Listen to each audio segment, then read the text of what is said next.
the last 3 years, Ukraine was the world's most dangerous destination for Western hardware, a black hole for military aid entirely dependent on what arrived on trucks and cargo planes. That era is ending. In real time, right now, Kyiv is no longer just the end user in this story. As of this week, Ukraine's defense minister has confirmed active talks with France to manufacture cruise missiles on Ukrainian soil. We are watching the opening moves of a decentralized, combat-embedded NATO production grid. And it centers on 4 systems: the SCALP, the Storm Shadow, the Taurus, and the Patriot.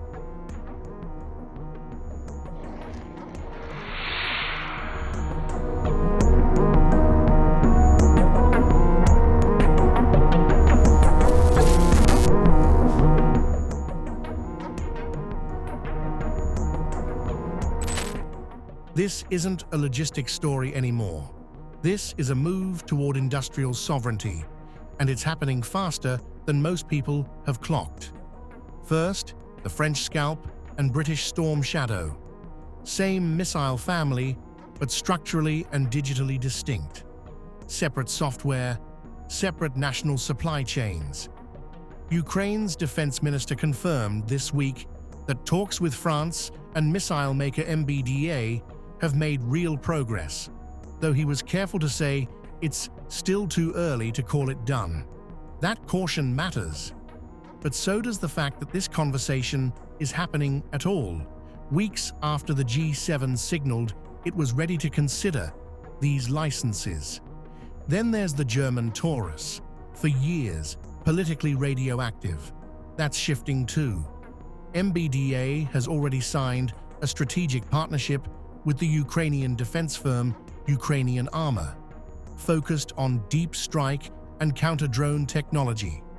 It's not confirmed missile production yet, but it's the clearest sign yet that the forbidden fruit era is closing. Finally, the American Patriot, the system keeping Kyiv's skies from going dark.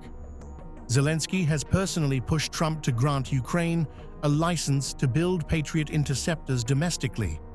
Nothing's been granted yet, but Trump has said he'll ask US defense firms to consider it. And with global interceptor stockpiles stretched thin, the pressure to say yes is only building.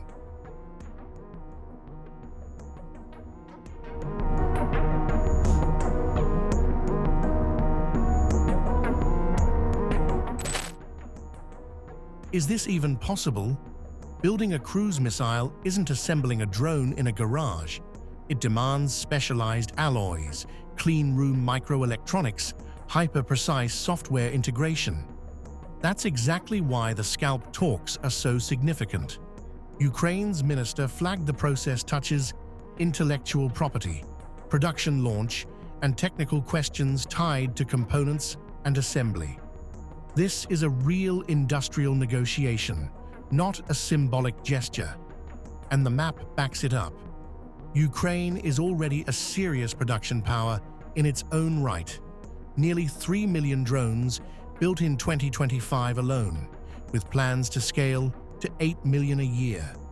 Ground robotics, artillery shells, small arms ammunition, full domestic cycles already exist. The missile piece is the next and hardest frontier. Production either hardened on Ukrainian soil or nested inside secure Allied territory nearby.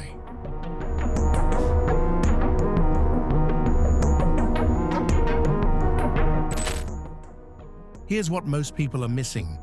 This isn't just about winning the war faster. It's about a permanent shift in power. If Kyiv secures even one of these licenses, SCALP, Taurus, or Patriot, that infrastructure doesn't disappear when the war ends. It becomes a permanent industrial anchor, integrating Ukraine into NATO's defense architecture in a way no treaty ever could. The old Western model, production centralized in a handful of safe, distant factories, is already straining.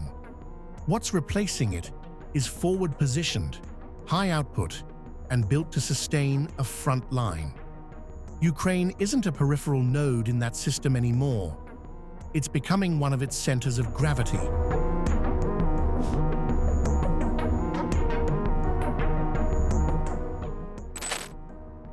We have to be honest about what this industrial race is actually responding to. This isn't happening in a vacuum. It's a direct answer to what Russia is already doing. Vladimir Putin has built an arsenal that isn't just matching Western reach. In some categories, it's exceeding it. On the ground, that means real, repeated strikes. Kinzhal and Iskander hitting power grids and logistics on a near-weekly basis, and the hypersonic Oreshnik fired once against Dnipro in a strike that shattered assumptions about what Western air defense could intercept. Behind that battlefield arsenal sits a second layer, Russia's strategic deterrent, Yars, Sarmat, and the experimental Burevestnik. These aren't weapons being fired into Ukraine.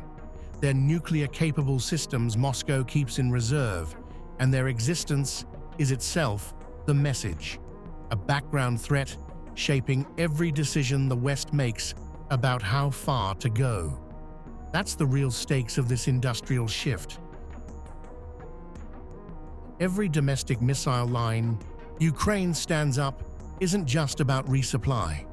It's about not being dependent on a Western political process that Moscow is betting will eventually stall.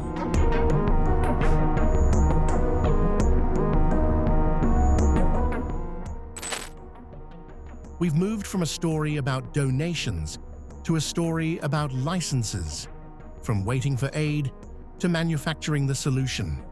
The talks are real. The frameworks are being negotiated right now, this week. And if even one of these deals closes, it resets what European security looks like for the next decade. Is this the deterrent that ends the war faster? Or does it push the West too deep into the fire? Drop your take below. I read every comment. Subscribed means you don't miss the next one. We're deep diving 2026's defense build-up all month. See you in the next one.